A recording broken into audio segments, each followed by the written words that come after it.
Morning.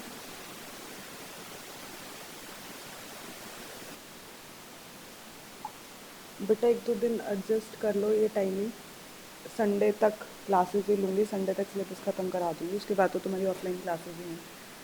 तो 2-3 दिन Saturday Sunday भी अगर क्लास लेनी पड़ती है तो एडजस्ट कर लेना बच्चे। स्टार्ट करते हैं, हमारी 4th यूनिट बची हुई है तो 4th यूनिट से स्टार्ट करते हैं।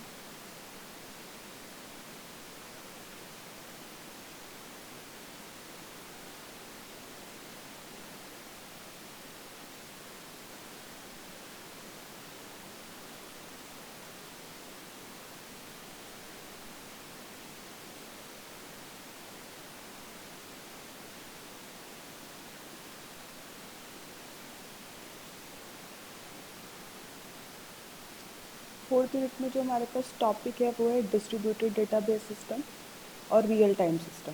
ठीक है, तो डिस्ट्रीब्यूटेड डेटाबेस में या डिस्ट्रीब्यूटेड डेटा प्रोसेसिंग के अंदर आपके पास क्या है, डेटाबेस डिस्ट्रीब्यूटेड डेटाबेस है, उसकी डिज़ाइनिंग है। इसमें भी 4 ही टॉपिक है। डिस्ट्रीब्यूटेड डेटाबेस के बारे में है, उसकी डिज़ाइनिंग के बारे में है, फिर रियल टाइम में event based real time tools हैं, और लास्ट हमारा स्टेट ट्रांजिशन डायग्राम है। तो आज जो हमारा डिस्ट्रीब्यूटेड है हम उसको कंप्लीट कर लेते हैं। डिस्ट्रीब्यूटेड डेटाबेस होता क्या है, अगर मैं बात करूं डिस्ट्रीब्यूटेड की, जब डिस्ट्रीब्यूटेड था इसका मतलब क्लियर तो हो ही गया तुम्हें कि डिस्ट्रीब्यूटेड है, मतलब सेंट्रलाइज्ड नहीं है, सब कुछ बिखरा बिखरा हुआ है। तो डिस्ट्रीब्यूटेड डेटाबेस बना क्यों था, पहले तो इसमें हमें पढ़ना क्या है, इसके डेफिनेशंस, फंक्शंस क्या क्या काम करता है, क्या इसके अंदर कंपोनेंट्स है, कितने टाइप का होता है, और डिज़ाइनिंग जो अलग से भी टॉपिक है, एडवांटेजेस एंड डिसएडवांटेजेस। अब अगर मैं बात करूं तो डिस्ट्रीब्यूटेड में इंट्रोडक्शन में क्या है, पहले जो बना था ना वो सेंट्रलाइज सिस्टम बना था। सेंट्रलाइज सिस्टम में क्या होता था कि सारा डेटा जो है वो एक ही जगह होता था। जैसे नाम से ही क्लियर है कि सेंट्रलाइज्ड है, सारा डेटा एक ही लोकेशन पे होता था। अब मैं फॉर एग्जांपल तुम्हें एक एग्जांपल देती हूँ, जैसे कॉलेज है, कॉलेज के पास ही सारा डेटा अवेलेबल है। अब किसी को कुछ भी काम करना है, कॉलेज जाओ, वहाँ से डेटा लो और अपना काम करो। अगर तुम आसपास रहते हो तो कोई प्रॉब्लम नहीं है, लेकिन ज़रूरी तो थोड़ी नहीं है कि मतलब सब लोग आसपास ही रहते हो सकता है लोकेशंस जो है वो अलग अलग हों। अब कोई साउथ से है, अगर उसको कोई कुछ भी इन्फॉर्मेशन चाहिए तो उसको स्पेशली कॉलेज आना पड़ेगा, उसको वो इन्फॉर्मेशन लेनी पड़ेगी, फिर वापस जाना पड़ेगा। तो सेंट्रलाइज में हमारे पास ये प्रॉब्लम थी कि हमें ये चीज़ें देखनी पड़ती थी।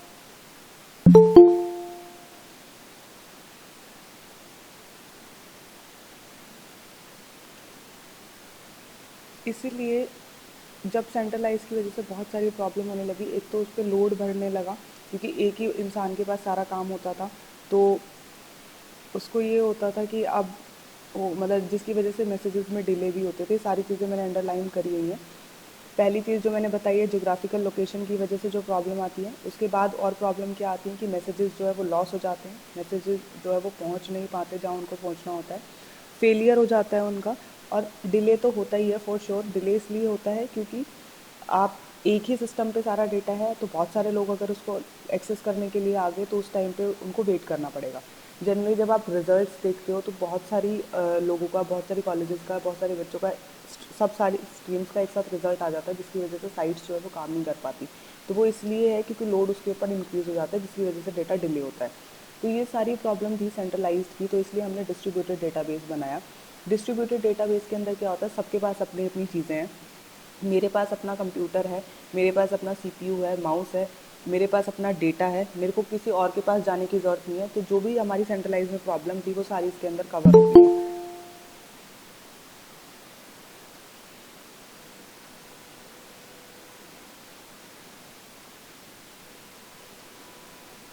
ठीक है, तो इसके अंदर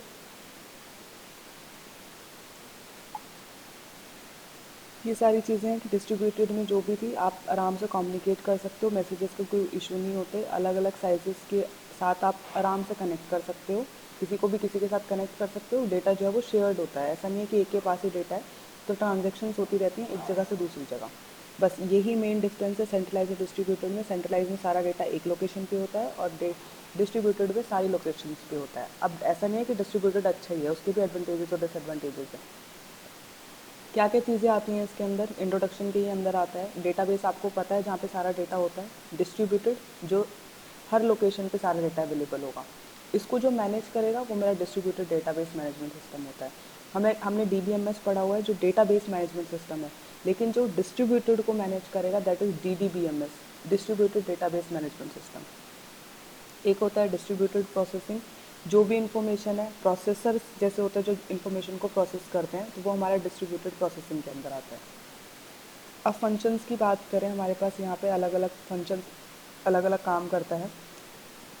एप्लीकेशन इंटरफेस है, वैलिडेशन है, मतलब डेटा को वैलिडेट चेक करता है, एनालाइज करता है कि डेटा जो है वो ठीक है कि नहीं है। मैपिंग करता है, क्योंकि इन्फॉर्मेशन जो है वो अलग अलग लोकेशंस पे होती है, उनको मैप करता है। रीड और राइट करता है डेटा को। ट्रांसफॉर्मेशन करता है, मतलब एक जगह से दूसरी जगह भेजना है। सिक्योरिटी है इसके अंदर, वैसे ये डिसएडवांटेज भी है इसका, आगे बताऊँगी कैसे। बैकअप एंड रिकवरी है, एक सिस्टम फेल हो जाता है तो ऐसा नहीं है कि सारे सिस्टम काम करना बंद कर देंगे, सबके पास अपना डेटा है। अगर एक सिस्टम में कोई प्रॉब्लम आ गई तो दूसरे के थ्रू डेटा जो है वो शेयर हो जाता है।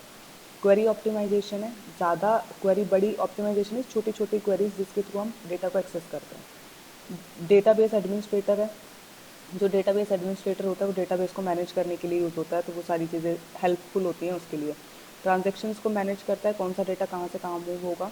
कंकरेंसी कंट्रोल होता है, कंकरेंसी कंट्रोल जब बहुत सारे लोग एक साथ ही डेटा को चाहिए कि हाँ मेरे को भी एक डेटा चाहिए, उसको भी वही डेटा चाहिए, उस टाइम पे ऐसा नहीं है सबको दे देते हैं। उस टाइम पे हम कंकरेंसी देखते हैं, किसको क्या है, कितनी इंपॉर्टेंट है, उसको कंट्रोल करते हैं और डेटा जो है अकॉर्डिंगली डिस्ट्रीब्यूट करते हैं।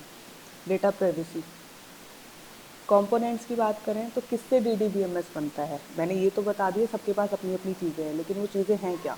सबसे पहली चीज़ आती है कंप्यूटर, वर्क स्टेशन भी बोल सकते हो, साइट भी बोल सकते हो, नोड भी बोल सकते हो, तो मेन चीज़ तो कंप्यूटर होनी चाहिए। दूसरी हमारे पास होनी चाहिए हार्डवेयर एंड सॉफ्टवेयर। कंप्यूटर के अंदर हार्डवेयर्स होते हैं, उसके अलावा भी अगर आपको कोई एक्स्ट्रा हार्डवेयर चाहिए लाइक प्रिंटर वगैरह चाहिए तो आपके वो हार्डवेयर होंगे। और सॉफ्टवेयर, जो भी आपको सॉफ्टवेयर चाहिए इन्फॉर्मेशन को एक्सचेंज करने के लिए, तो वो हमारा नेटवर्क सॉफ्टवेयर के अंदर आएगा। कम्युनिकेशन मीडिया, किसके थ्रू आप कम्युनिकेट करोगे, क्योंकि आप जोग्राफिकली डिस्पर्स्ड हो, मतलब अलग अलग लोकेशन पे हो, तो आपको डेटा भी सेंड करना पड़ेगा एक जगह से दूसरी जगह, तो उसके लिए कम्युनिकेशन मीडिया होता है। देन आता है ट्रांजैक्शन प्रोसेस, जब आप इन्फॉर्मेशन को ट्रांजेक्ट करते हो, एक जगह से दूसरी जगह सेंड करते हो, आपने मीडियम तो चूज़ कर लिया कि किसके थ्रू भेजोगे। जैसे मैं व्हाट्सएप पे मान लो डेटा भेज रही हूँ, तो मैंने देख लिया कि व्हाट्सएप के थ्रू जाएगा। ये ऐप है, वैसे मीडियम में यूज़ नहीं होता, मीडियम में वायर्स आती हैं, कौन सी वायर्स आप यूज़ कर रहे हो, किसके थ्रू आप कम्युनिकेट कर रहे हो। जस्ट फॉर एग्जाम्पल कि आपने मीडिया चूज़ कर लिया, अब आपको कौन सा प्रोसेसर चाहिए। आप ट्रांजेक्शन करने के लिए कोई तो प्रोसेसर होगा जिसके थ्रू आप ट्रांजेक्ट करोगे, तो ट्रांजेक्शन प्रोसेस, इसको ट्रांजैक्शन मैनेजर भी बोलते हैं, जो मैनेज करता है। और लास्ट होता है हमारे पास डेटा प्रोसेसर, जो डेटा को प्रोसेस करता है, कौन सा डेटा कहाँ भेजना है। सबको सारा डेटा नहीं भेजना होता, कौन सा डेटा कहाँ भेजना है। ट्रांजैक्शन ये देखेगा कि सोर्स डेस्टिनेशन कहाँ है, डेटा ये देखेगा कि कौन सा डेटा भेजना है।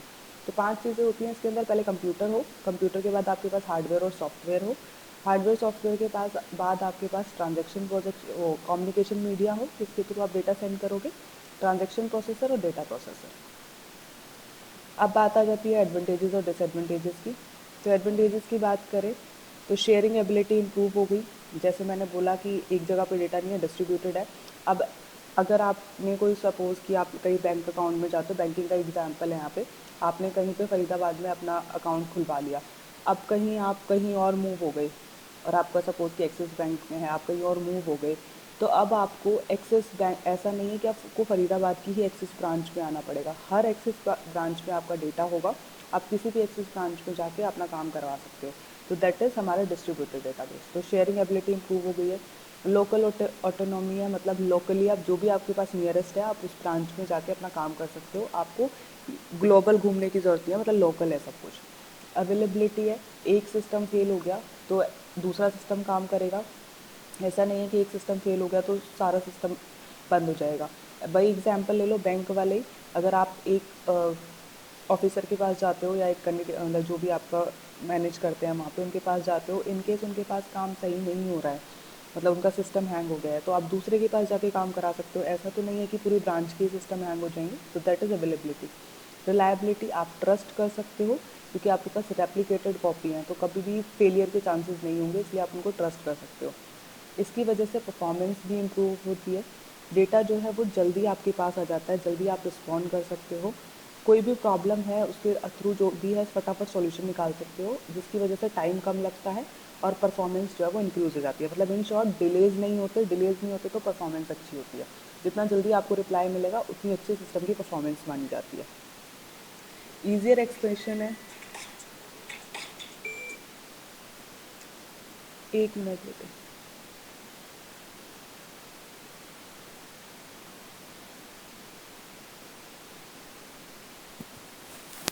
हेलो, अच्छा आ रही है।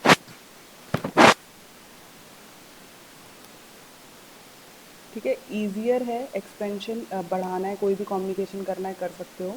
कम्युनिकेशन ओवरहेड नहीं होते, रिस्पॉन्स टाइम अच्छा होता है, यूज़र के साथ डायरेक्टली इंटरेक्ट कर सकते हो, और चीप है, एक्सपेंसिव नहीं है। ठीक है, सिंगल पॉइंट फेलियर नहीं होता, प्रोसेसर इंडिपेंडेंस होता है। डिसएडवांटेज की बात करें तो इसका सिस्टम जो है वो कॉम्प्लेक्स है, लैक ऑफ स्टैंडर्ड्स हैं, इसमें स्टैंडर्ड्स नहीं है, प्रोफेशनल सपोर्ट नहीं होता, मतलब अगर प्रोफेशनल सपोर्ट नहीं है, अगर कोई प्रोफेशनल बंदा नहीं है जो इसको हैंडल कर सकता है तो उसके लिए प्रॉब्लम आती है। डेटा इंटीग्रिटी की प्रॉब्लम है, डेटा जो है अलग अलग लोकेटेड है तो एक साथ डेटा जो है कंबाइन नहीं होता। सिक्योरिटी इश्यूज़ हैं, कोस्ट की प्रॉब्लम है, बेशक एक्सपेंसिव नहीं है बट कोस्ट इसके अंदर इशू है। डिज़ाइनिंग कॉम्प्लेक्स है। दो टाइप के होते हैं, होमोजीनियस और हेट्रोजीनियस। इस डायग्राम से क्लियर हो जाएगा। होमोजीनियस में क्या है, जैसे 4 कंप्यूटर कनेक्टेड है, चारों के पास एक ही सिस्टम है, एक ही हार्डवेयर है, एक ही सॉफ्टवेयर, दैट इज होमोजीनियस, मतलब सेम। हेट्रोजीनियस होगा जब आपके पास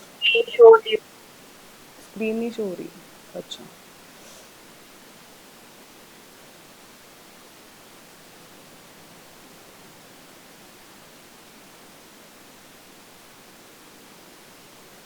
अब हो गई। Yes ma'am. ठीक है, एडवांटेज डिसएडवांटेजेस पढ़ लेना, बस ये होमोजीनियस और हेट्रोजीनियस की टाइप की बात करती हूँ। होमोजीनियस इज लाइक एक सिस्टम है, 4 सिस्टम इससे कनेक्टेड है, तो चारों में एक ही सॉफ्टवेयर है, एक ही हार्डवेयर है।